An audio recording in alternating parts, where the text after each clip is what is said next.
అహింసావాద ప్రచారకర్త గౌతమ బుద్ధుని జయంతి బుద్ధ పూర్ణిమ.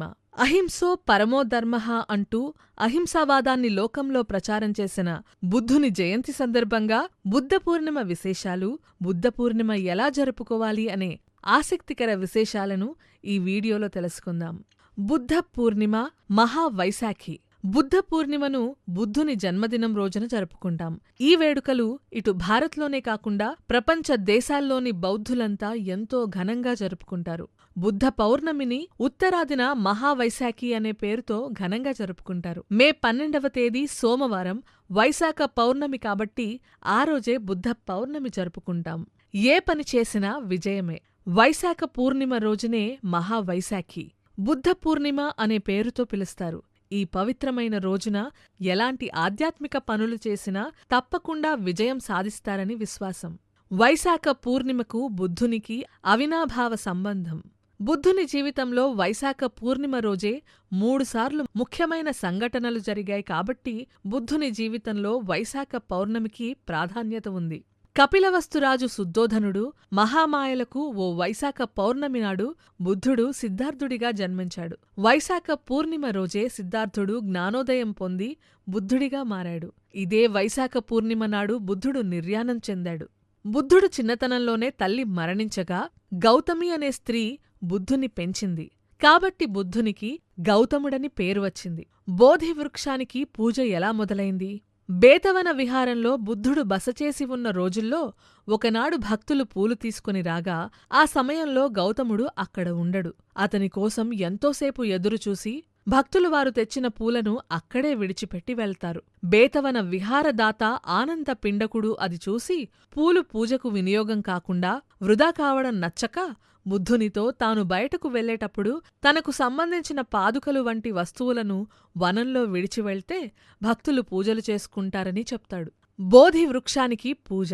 విగ్రహారాధన కాని, శరీర భాగాలకు కాని పూజలు జరపడానికి వ్యతిరేకి అయిన బుద్ధుడు భక్తులు తెచ్చిన పూలతో బోధి వృక్షానికి పూజలు చేయమని చెప్తాడు. అప్పుడు అక్కడ గయలోని బోధి వృక్షం నుంచి విత్తనం తెప్పించి నాటారు. ఆనాడు జరిగిన ఆ గొప్ప ఉత్సవంలో కోసల దేశపురాజు తన పరివారంతో వచ్చి పాల్గొన్నాడు. వేలాది బౌద్ధ భిక్షువులు దేశదేశాల నుంచి తరలివచ్చారు.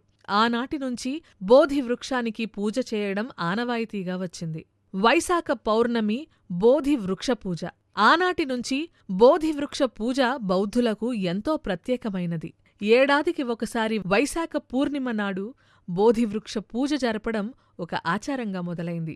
బౌద్ధమతం వ్యాపించిన అన్ని దేశాల్లో వైశాఖ పూర్ణిమ నాడు బోధివృక్ష పూజ గొప్పగా జరుగుతుంది. వైశాఖ పౌర్ణమి రోజు బౌద్ధులు బోధివృక్షానికి జెండాలు కట్టి దీపాలు వెలిగించి పరిమళ జలాన్ని పోస్తారు. బౌద్ధమతాన్ని అనుసరించేవారు బుద్ధ పూర్ణిమ రోజు బుద్ధుని గౌరవార్థం బౌద్ధ పతాకాన్ని ఎగరేస్తారు. బౌద్ధ స్తూపాన్ని ప్రార్థిస్తారు.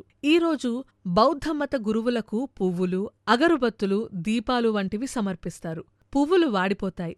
అగరబత్తీల సువాసన, దీపాల వెలుగులు కొంతసేపటికి కనుమరుగవుతాయి. జీవితంలో ఏదీ శాశ్వతం కాదని చెప్పడానికే ఇవి గురువులకు సమర్పిస్తారు. జ్ఞానోదయం. బుద్ధుడు మానవుని కష్టాలకు కారణం శోధిస్తూ, దేశాటన చేస్తూ చివరకు గయలో బోధివృక్షం కింద కోరికలే మానవుని దుఃఖానికి కారణమన్న కఠోర సత్యం తెలుసుకుంటాడు. ఏ బోధివృక్షం కింద బుద్ధునికి జ్ఞానోదయం కలిగిందో ఆ బోధివృక్షాన్ని బుద్ధ పూర్ణిమ రోజు పూజించడం సంప్రదాయం. బుద్ధ పూర్ణిమ రోజు ఆచరించాల్సిన నియమాలు. వైశాఖ పూర్ణిమ లేదా బుద్ధ పూర్ణిమ రోజు హింసను ప్రేరేపించే మద్యమాంసాలు తీసుకోరాదు. పశువులు, పక్షులు మొదలగు పురుగులతో సహా దేన్ని హింసించకూడదు. పంజరాలలో బంధించి ఉన్న పక్షులను స్వేచ్ఛగా వదిలివేయాలి. బౌద్ధాలయాల్లో ప్రత్యేక పూజలు. బుద్ధ పూర్ణిమ రోజు బౌద్ధాలయాల్లో ఒక పాత్ర నిండుగా నీళ్లు పోసి అందులో పువ్వులు వేసి వచ్చిన భక్తులను అందులో నీళ్లు పోయడానికి అనుమతిస్తారు. అలా చేయడం వలన పాపాలు నశిస్తాయని నమ్మకం. ఈరోజు బౌద్ధాలయాల్లో సభలు, సమావేశాలు, ప్రార్థనలు, గౌతమ బుద్ధుని జీవన సరళిని, బౌద్ధమతాన్ని చాటే ఉపన్యాసాలు, ఊరేగింపులు వేడుకగా జరుగుతాయి. బుద్ధ విగ్రహానికి ప్రత్యేక పూజలు నిర్వహిస్తారు. అహింసను చాటిచెప్పి కోరికలే మానవుని దుఃఖానికి కారణమని బోధించిన బుద్ధుని బోధనలను పాటించి మనం బుద్ధునికి ఇచ్చే నిజమైన నివాళి. ఓం శాంతిః శాంతిః శాంతి.